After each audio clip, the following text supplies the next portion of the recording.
Hi, Peter King with the MMQB here. Welcome to One-on-One with Peter King, presented by the new Windows. We got a special Thanksgiving week edition for you this week, and we're joined by Mike Florio of Pro Football Talk. 10 quick questions, 10 quick answers. Who's going to be the first coach to get fired this year? I don't think anybody's going to get fired during the season, because I think owners have learned that you get a false improvement when you give the interim coach the job, and then you have to give him the job, and then you find out we shouldn't have done that. So I think the trend is away from firing a coach during the season. I think the way it's going right now, Leslie Frazier is going to be out in Minnesota. You can't bookend 3-13 with whatever they're going to be this year. I think he's the first one to go. What coach is going to get whacked, or may get whacked, that's going to surprise people? Jim Schwartz. Because I think if they don't make the playoffs, the Detroit Lions will move on. I think he almost got it last year. If he hadn't signed an extension after the playoff run in 2011, I think he would have been out the door, because last year was just a horrible season for the Lions on the field and off the field.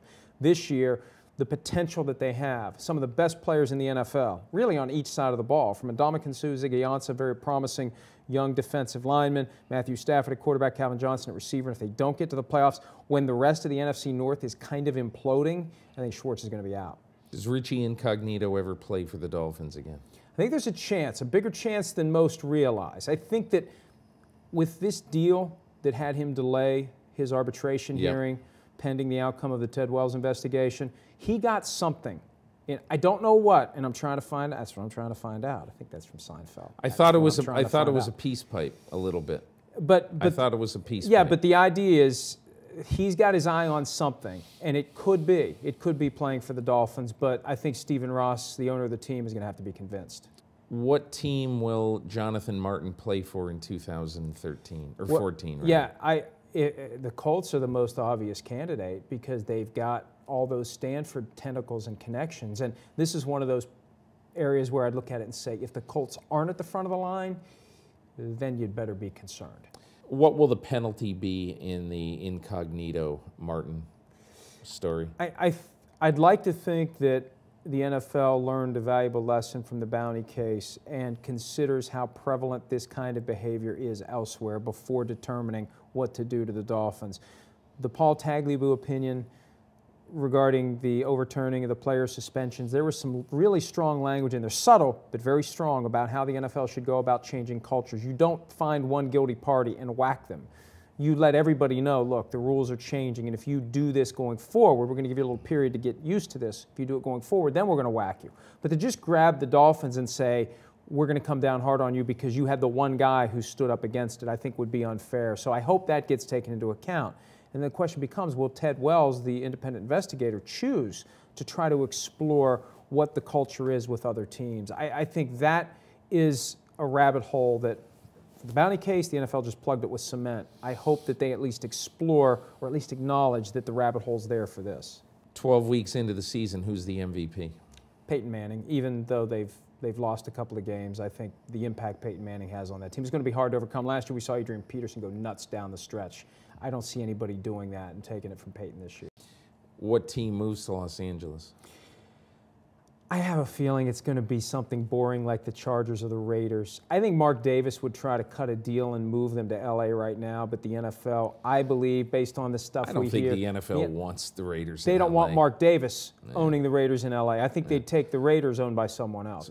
Does a team move to London, or does London just have a series of games every year? The 8-game little tiny cereal box pack, that's something I thought they should maybe do in L.A. Because the people in L.A. are like, oh, we really don't feel that strongly about a team. We like having variety.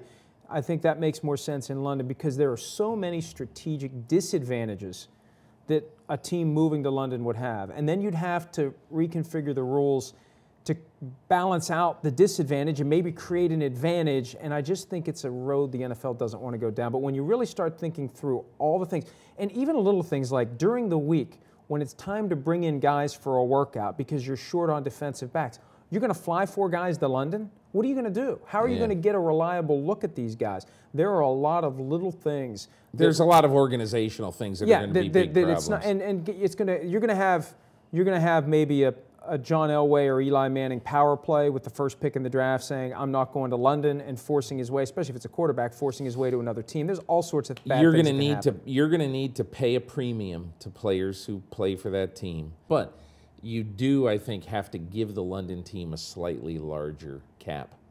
Not huge, but a slightly larger one. Over under on the years that Roger Goodell has left as commissioner. Oh, 10. wow. Over under is 10? Yeah. I'm taking the over. This is the job he's always wanted. He's climbed to the top of the mountain. Unless he gets bored with it or finds something else he wants to do, he's living his dream. Finally, who employs Michael Vick in 2014? He'll be the backup quarterback to Nick Foles in Philadelphia. I believe that he'll realize that's the best option for him. He can make $3 or $4 million for not playing. Maybe he'll get to play a couple of times a year. He wants to stay in Philly. I think once he realizes no one else is going to hand him a starting job, he'll just happily be the backup. But I think Vic is going to realize there's no other options, and he's going to decide my best. Just like last year at this time, we're saying there's no way he goes back to Philly. He realized my best option is to go back to Philly. I think he makes that same decision next year. Mike Florio, thank you for joining me. It was fun. Pleasure. My pleasure. Have a good Thanksgiving. Thank you. You and too, your family. Thanks, Mike, and thanks everyone for watching. One-on-One with Peter King, presented by the new Windows.